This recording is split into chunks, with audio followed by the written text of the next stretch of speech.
नमस्कार, मैं हूं संजय शर्मा। आप देख रहे हैं 4 PM न्यूज नेटवर्क। रोज शो करता हूं अभय दुबे जी के साथ। आप देखते हैं, जाने माने पत्रकार हैं, एबीपी चैनल पर आप रोज उनको देखते हैं। आज मैंने उनसे कई महत्वपूर्ण बातें पूछी। मैंने पूछा कि महाराष्ट्र के मुख्यमंत्री एकनाथ शिंदे को क्या हुआ कि उन्होंने सीधा भारतीय जनता पार्टी के सर्वे सर्वा सुप्रीम मोदी जी पे निशाना साध दिया कि भाई अगर आप 400 पार का नारा नहीं देते तो हमारा इतना बुरा हाल नहीं होता। और उत्तर प्रदेश में भी बहुत गुड़ा भाग चल रहा है। इन नतीजों के बाद भारतीय जनता पार्टी के नेताओं में आपसी खींचतान वो लगातार बढ़ती चली जा रही है। पश्चिमी उत्तर प्रदेश हो चाहे पूर्वी उत्तर प्रदेश हो, रार बढ़ रही है। ऐसे में बड़ा सवाल ये भी उठ रहा है कि योगी आदित्यनाथ बचेंगे या जाएंगे। योगी आदित्यनाथ जाएंगे तो उनका विकल्प कौन होगा, कौन मुख्यमंत्री बन सकता है। ऐसे तमाम सवाल आजकल सत्ता के गलियारों में गूंज रहे हैं। हरियाणा और महाराष्ट्र में चुनाव होना है। दोनों राज्यों में भारतीय जनता पार्टी की हालत पतली है। इसके साथ ही झारखंड में भी चुनाव होना है। अगर हरियाणा, महाराष्ट्र, झारखंड में जो बीजेपी की स्थिति नजर आ रही है, भाजपा उसमें हार गई तो फिर क्या सीन बनेगा। और फिर क्या अगर हारती है तो ये बात साबित हो जाएगी कि मोदी जी का अब कैरियर ढलान पर है। मोदी जी की अब स्वीकार्यता बढ़ नहीं रही है। संघ आखिर इतना हमलावर हो क्यों गया, ये आप भी सोचिए। ऑर्गेनाइजर में फिर एक लेख छपा है जिसमें से मोदी जी की और उनकी टीम की, बीजेपी की खास काम भर की आलोचना की गई है। तो क्या वास्तव में कुछ ऐसा चल रहा है संघ के और भाजपा के बीच में जो सतह पे है, नहीं अब गहराई तक चला गया है? क्या अब संघ के कार्यकर्ताओं में ये बात चली गई है कि भाजपा के नेता अब अहंकारी हो गए हैं, वो बात नहीं सुन रहे? और अगर ऐसा चला गया है तो फिर इसका नतीजा क्या होगा, इसका ये अंजाम तक कहाँ पहुंचेगा? ऐसे तमाम सवाल किए हैं। अभय दुबे जी के पास चलते हैं, उनसे बातचीत करते हैं, समझते हैं। आपसे रिक्वेस्ट ये है कि चैनल को ज्वाइन कीजिएगा, सब्सक्राइब करिएगा। चलते हैं अभय दुबे जी के पास। 4 PM न्यूज नेटवर्क पे स्वागत है अभय दुबे जी आपका। संघ में और भारतीय जनता पार्टी में मुझे लग रहा है कि लड़ाइयां कम नहीं हो रही हैं। ऑर्गेनाइजर ने भी फिर ये कहा है कि आप मोदी के चेहरे पे आप नहीं कर सकते, और तमाम हिदायत दी हैं। कल भागवत ने भी बहुत लंबा चौड़ा व्याख्यान दिया था। क्या माना जाए लड़ाई भी और बढ़ेगी संघ में और भाजपा में? ये इस बात पर निर्भर करता है कि मोदी जी का रवैया क्या है। अगर मोदी जी ने भागवत के सामने कान पकड़ के उठक बैठक लगाकर माफी मांग ली तो ये चलता तो ये चीजें बंद हो जाएंगी। लेकिन अगर उन्होंने ऐसा नहीं किया तो आ, काफी गड़बड़ी हो सकती है। क्यों हो सकती है, इसके लिए मैं आपको इसका एक प्रमाण दूंगा। मेरे पास एक खबर है। कोई भी संघ के जो तमाम विचारक आते हैं टीवी पे, जब मैं इस खबर को उन्हें देता हूं तो वो उछल-कूद मचाने लगते हैं, बहुत नाराज होते हैं मुझसे। संघ ने तय कर लिया था कि अगर मोदी को 350 सीटें या 350 के 300 से ज्यादा 350 से 350 के बीच में सीटें मिलती हैं तो वो भारतीय जनता पार्टी से अपने प्रचारक वापस बुलाना शुरू कर देगा किश्तों में। और ये बात महाराष्ट्र में नागपुर में बैठे हुए संघ के बहुत ही विश्वस्त और वरिष्ठ लोगों के जरिए मुझे मिली है। क्योंकि जब जगत प्रकाश नड्डा ने इंडियन एक्सप्रेस में इंटरव्यू देते हुए कहा कि अब संघ और भारतीय जनता पार्टी के बीच में कोई संबंध नहीं रहा, भाजपा अपने आप में एक सक्षम संगठन है। जब भाजपा छोटी थी, शुरुआत में संघ की मदद लेती थी, आप संघ हमारे संचालन में कोई भूमिका अदा नहीं करता, भाजपा के पास अपने वगैरह वगैरह, ये तमाम उन्होंने बातें कही। तो इससे संघ में बहुत इस बात को लेकर नाराजगी है कि किस तरीके से उनकी लगातार उपेक्षा हुई। देखिए, नरेंद्र मोदी के पिछले 10 साल का शासनकाल, खासतौर से 2015 के बाद में संघ की उपेक्षा का कार्यकाल है। और संघ लगातार एक, जिसको कहते हैं लॉस ऑफ अथॉरिटी की भावना से गुजरता रहा है।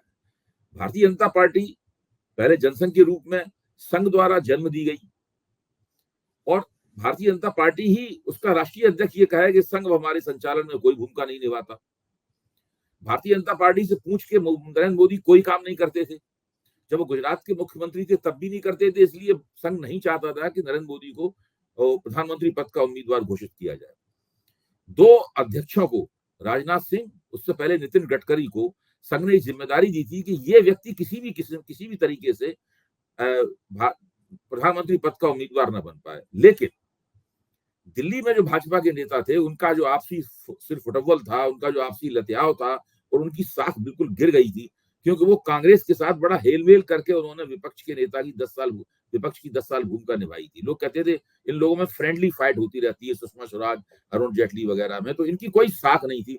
कार्यकर्ता इनको बिल्कुल नहीं चाहते थे, इसलिए कार्यकर्ता भाजपा के सम्मेलनों में मोदी मोदी चिल्लाने लगे और मोदी जी को फिर मजबूरन प्रधानमंत्री पद का उम्मीदवार तय करना पड़ा। उसके बाद से भारतीय जनता पार्टी पूरी तरह बदल गई। जैसे ही वो चुनाव जीते, उन्होंने भाजपा पर कब्जा कर लिया, अमित शाह को अध्यक्ष बनाया और पूरी भाजपा का उन्होंने विस्तार भी किया, नए क्षेत्रों में भी ले गए, लेकिन भारतीय जनता पार्टी के तौर पर उसको नीचे से ऊपर तक बदल दिया। इस बदलाव का सबसे बड़ा प्रमाण यह है कि संघ के दायरे से बाहर के लोग बड़े बड़े पदों पर तैनात किए गए। जो दल बदल करके भारतीय जनता पार्टी में आए थे, उन्हें मुख्यमंत्रियों का पद दिया गया। उत्तर पूर्व के तीनों मुख्यमंत्री कांग्रेस के पूर्व नेता और कार्यकर्ता हैं, असम, त्रिपुरा और मणिपुर के। तो ये, और जो अभी 435 या 37 करीब जो सांसद का टिकट देके लड़ाए गए, उनमें चौथाई दल बदलू है। चौथाई लोग जो हैं वो 25% लोग ऐसे हैं जो बाहर से आए थे। तो इसीलिए भारतीय जनता पार्टी में हम लोग बात भी कर चुके हैं, इस पर एक लतीफा चलता था कि भाई जो भाजपा के कार्यकर्ता हैं उन्हें कम से कम 33% आरक्षण मिलना चाहिए। बहरहाल, तो संघ इन सब बातों को लेकर बहुत नाराज रहा है भारतीय जनता पार्टी से। और लेकिन चूंकि नरेंद्र मोदी दबादब चुनाव जीत रहे थे और वो 400 पार का नारा लगा रहे थे, खुद को भगवान बता रहे थे, इसलिए संघ मुंह पे पट्टी बांधे हुए बैठा हुआ था। लेकिन जैसे ही इनकी 240 सीटें आई, उन लोगों ने तय किया कि इनको इनकी जगह दिखानी है। और इस वक्त मोहन भागवत ने जो कहा है या रतन शारदा ने जो ऑर्गेनाइजर में लेख लिखा है, वो सब भारतीय जनता पार्टी को उसकी जगह दिखाने के लिए लिखा गया है कि हमारे बिना आप कुछ नहीं है। आजकल टीवी, मैं कल से 3 बार टीवी पे इस तरह की बहस में भाग ले चुका हूँ। टीवी पे जितनी भी बहसें हो रही हैं, हर बहस में जो भाजपा के लोग हैं वो लीपापोती कर रहे हैं उसके ऊपर, लेकिन बाकी लोग कह रहे हैं कि मोहन भागवत ने जो कहा है वो आपको आईना, उसमें आपको आईना दिखाया गया है। रतन शारदा ने उसी बात को और व्याख्यायित करके ऑर्गेनाइजर में लिखा है। रतन शारदा राष्ट्रीय स्वयंसेवक संघ पे एक बड़ी किताब लिख चुके हैं, पुराने आदमी हैं, करीब 40-45 साल से संघ से जुड़े हुए हैं और संघ में उनका बहुत सम्मान है। तो ऐसी स्थिति में अगर नरेंद्र मोदी ने संघ की बातों को नहीं माना, अब तो संघ ने यह भी कह दिया है उनसे कि भाजपा का नया अध्यक्ष आप कैसे व्यक्ति को चुने, उसके लिए उन्होंने एक पूरा मानक बता के दिया है कि इन मानकों पे उस व्यक्ति को खरा उतरना चाहिए।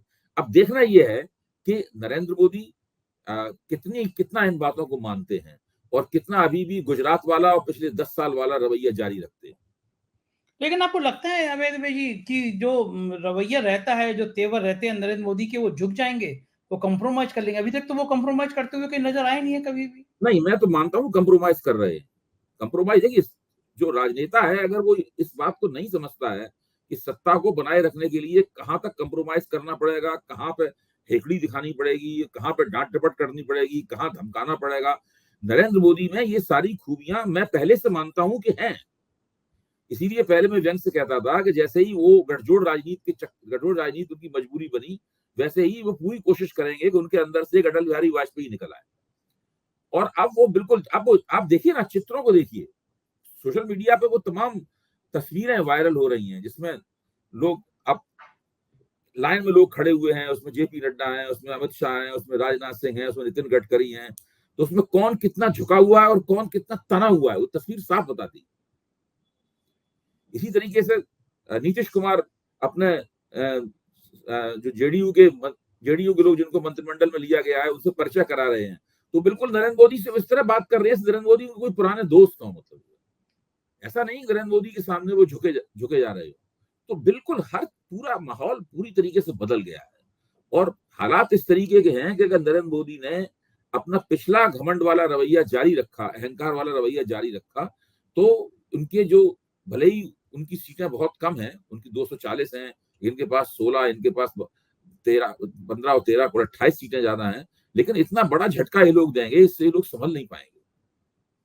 लेकिन मोदी जी ने काम सब किया, संघ का बड़ा मन था कि राम मंदिर बने, मोदी जी ने राम मंदिर बनवा दिया, संघ के लोगों ने कहां से बसें भर भर के लाकर लोगों को दर्शन करा दिए।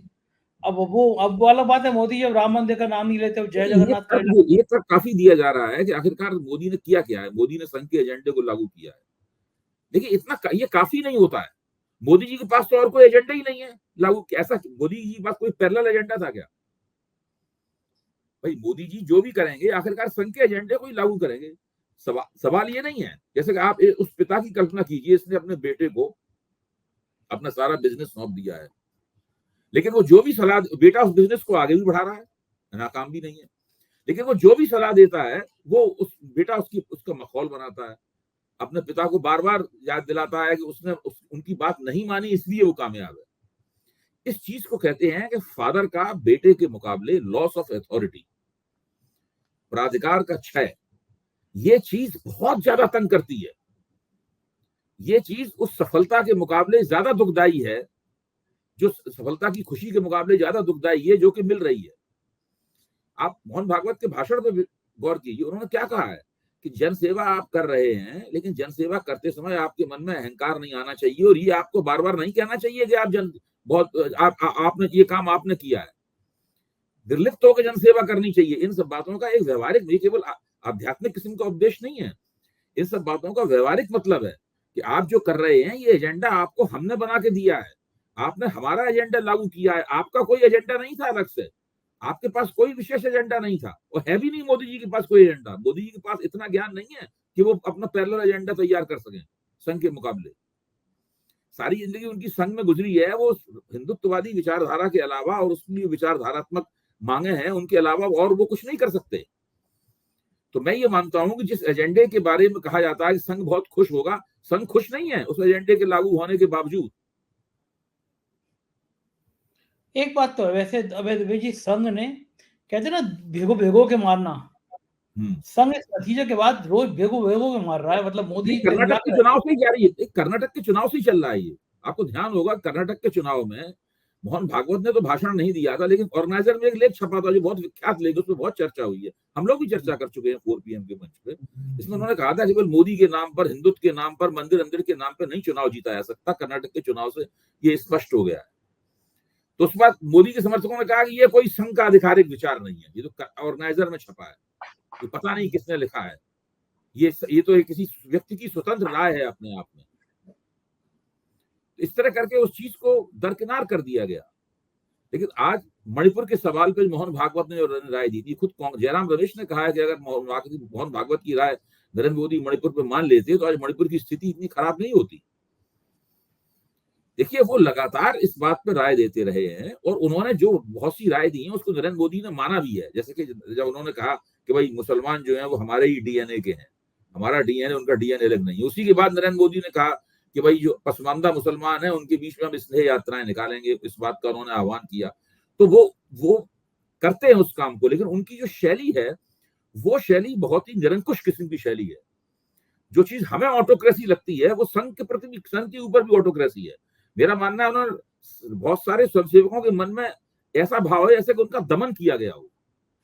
मोहन भागवत भी खुद अपने आप को दमित महसूस करते होंगे, रतन शारदा भी अपने आप को दमित महसूस करते होंगे कि भाई तो बंदा कोई बात ही नहीं मान रहा है, हमारी सुन के नहीं दे रहा है, कुछ नहीं, कोई बात नहीं मान रहा है। आपको ध्यान होगा कि संघ ने 2019 की पूर्व संध्या पर यह मांग की थी कि सुप्रीम कोर्ट से फैसला निकलवाया जाए राम जन्मभूमि मंदिर बनाने का, राम जन्मभूमि मंदिर बनाने का। नरेंद्र मोदी ने उससे इनकार कर दिया। संघ ने, आपको ध्यान होगा, रामलीला मैदान में बड़ी सभा की, उसमें सुप्रीम कोर्ट के खिलाफ झंडे लहराए गए, सरकार को बड़ी नसीहतें दी गई। खुद वहां पर संघ के एक बड़े पदाधिकारी ने भाषण दिया आकर, पूरा भरा गया वहां पर, संघ के तमाम स्वयंसेवक सक्रिय थे, लेकिन मोदी जी ने उनकी एक नहीं मानी। बात तो सही है, लड़ाई बढ़ रही है। ऐसे बहुत से प्रकरण हैं, उनकी पूरी सूची बनाई जा सकती है कि कब कब मोदी जी ने संघ के निर्देशों का उल्लंघन किया और उनकी बातों को मानने से इनकार कर दिया, और तकरीबन उसका उल्टा किया उन्होंने, और बाद में खुद अपनी पीठ भी ठोकी उन्होंने उल्टा करने के बाद में। देखिए हमने क्या जानदार काम। अब वो बार बार कहते हैं कि हमने अदालत से फैसला करवाया। हाँ, संघ ये कहता था कि आप संसद के अंदर कानून बनाइए, संसद के अंदर कानून बनाकर राम जन्मभूमि के मंदिर का निर्माण का रास्ता खोलिए। उस पर नरेंद्र मोदी ने मना कर दिया था। नरेंद्र मोदी ने कहा था कि हम अदालत में मामला विचाराधीन है, अदालत से जब फैसला आ जाएगा तब हम ये काम करेंगे। तो दोनों की राय में बहुत जमीन आसमान का इसमें फर्क था।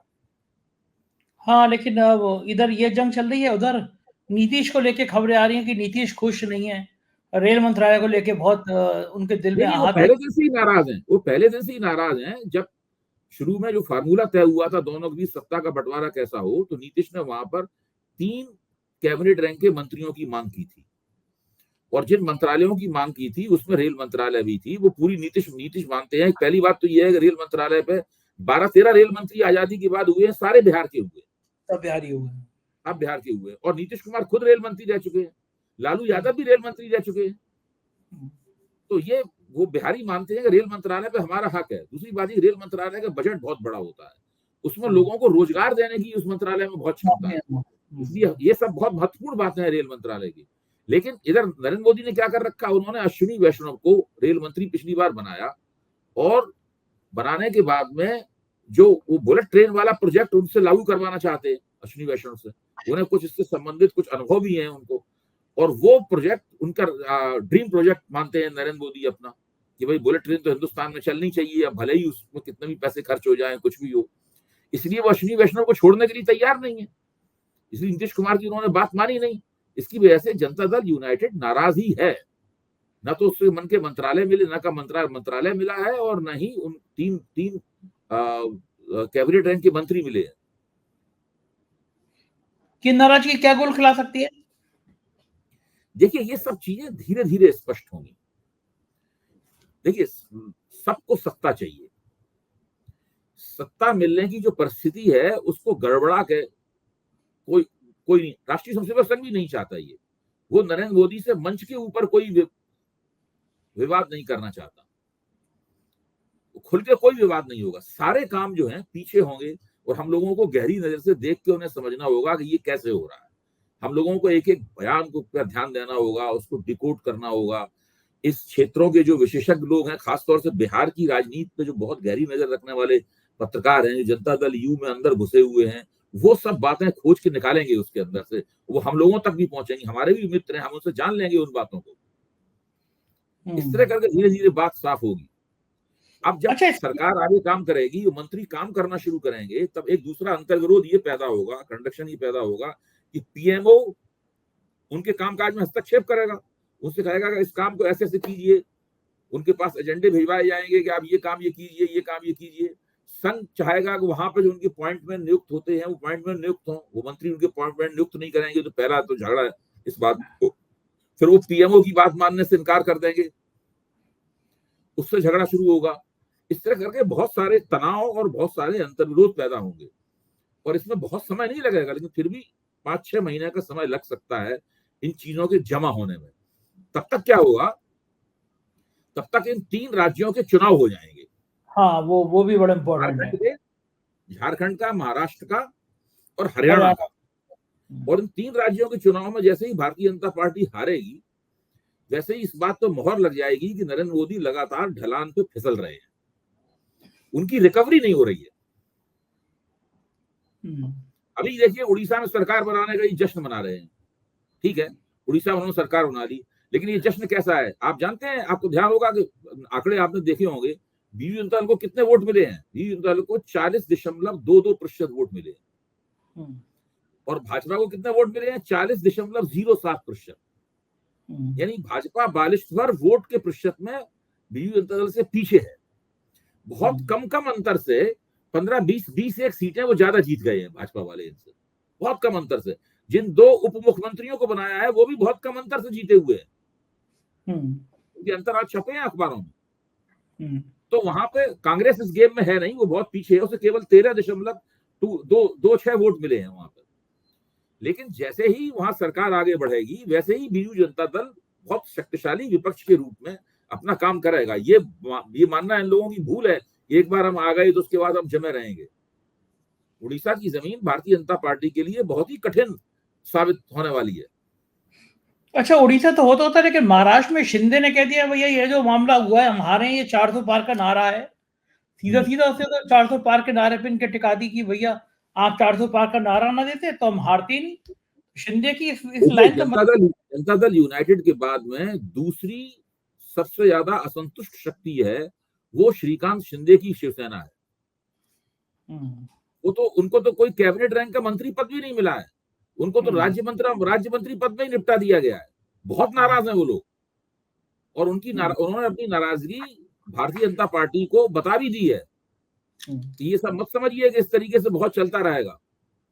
और पहले कहा जाता था कि श्रीकांत शिंदे की शिवसेना को सबसे ज्यादा नुकसान होगा, उनके लोग सबसे ज्यादा हारेंगे और भाजपा उनको जिताने में मदद कर सकती है। हुआ उल्टा है। उन्होंने बहुत अच्छा प्रदर्शन किया है श्रीकांत शिंदे की शिवसेना ने। उनके और उद्धव के लोगों में बहुत कम फर्क है। उद्धव आगे हैं, लेकिन वो भी कोई खराब प्रदर्शन नहीं है उनका। उन्होंने अपने अपने क्षेत्रों में उन्होंने अपने वोट पूरे प्राप्त किए हैं। तो और भारतीय जनता पार्टी उतना नहीं जीती है, इतना उससे उम्मीद की जाती थी। तो महाराष्ट्र में इस जो गठजोड़ है महाराष्ट्र में, उसकी कमजोर कड़ी या तो अजित पवार की राष्ट्रवादी कांग्रेस है या भारतीय जनता पार्टी है। श्रीकांत शिंदे की शिवसेना कमजोर कड़ी नहीं है। न तो राष्ट्रवादी कांग्रेस सरकार में भागीदारी कर रही है और शिंदे की शिवसेना अपनी आपत्तियों के साथ भागीदारी कर रही है। तो इस बयान का मतलब क्या है कि 400 पार का नारा नहीं होता तो हम ये नहीं करते हो? तो सीधा मोदी को चैलेंज कर रहे हैं वो। तो वही है जो बात उन्होंने, जो रतन शारदा ने कही है, वो श्रीकांत शिंदे ने कही है।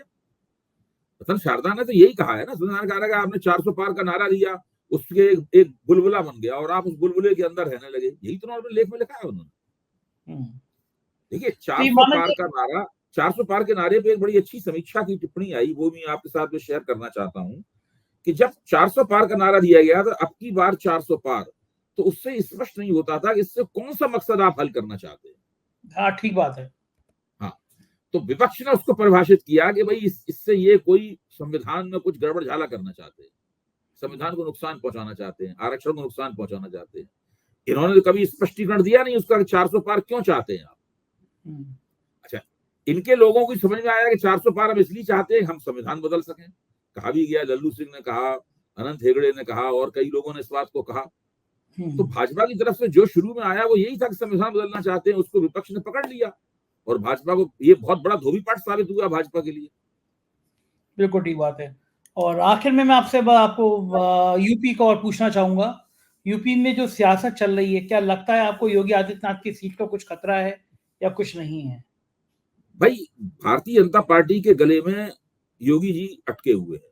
भारतीय जनता पार्टी ना उन्हें निगल सकती है ना उगल सकती, अभी से नहीं, शुरू से, जब से उन्हें मुख्यमंत्री बनाया गया है, शुरू के कुछ वर्षों में तो पीएमओ की बात मानते थे और उन्होंने पीएमओ के जरिए अपनी सरकार को चलने की इजाजत भी दी, लेकिन धीरे धीरे करके ये परिस्थिति बदल गई। अब वो संघ उनको हमदर्दी के साथ देखता है। संघ भारतीय जनता पार्टी की तरह उनके साथ एक सौतेला व्यवहार नहीं कर रहा है। लेकिन जो भारतीय नरेंद्र मोदी के नेतृत्व में, तो उनसे बहुत असहज हैं वो लोग योगी आदित्यनाथ से बहुत असहज हैं और उनकी असहजता क्या रंग लाएगी, इसके बारे में भाजपा में अब काफी सोच विचार होगा कि आखिरकार किया क्या जाए। योगी आदित्यनाथ को बना रहने दिया जाए। अगर वो बना रहने देते हैं योगी आदित्यनाथ को, जो वहां बातें चल रही हैं, गद्दारी हुई है, गद्दारी हुई है, गद्दारी हुई है, इशारा तो आदित्यनाथ जी की तरफ है, गद्दारी हुई है, तो फिर उसको कैसे निपटाया जाएगा, क्या निपटाया जाएगा, भाजपा को इसके लिए बहुत फाइन ट्यूनिंग करनी पड़ेगी। बिल्कुल ठीक बात है। राजनीति बहुत तेज होगी। हम आपसे बात करते रहेंगे। शुक्रिया अभय जी, आपने इतना समय दिया, आभार। तो ये थे अभय दुबे जी और हम उनसे चर्चा कर रहे थे कि इन सारी राजनीतिक बातों का मतलब क्या है। मुझको यकीन है ये आपको चर्चा पसंद आई होगी। अपनी राय से अवगत कराइएगा, चैनल को ज्वाइन और सब्सक्राइब करिएगा। शुक्रिया, थैंक यू।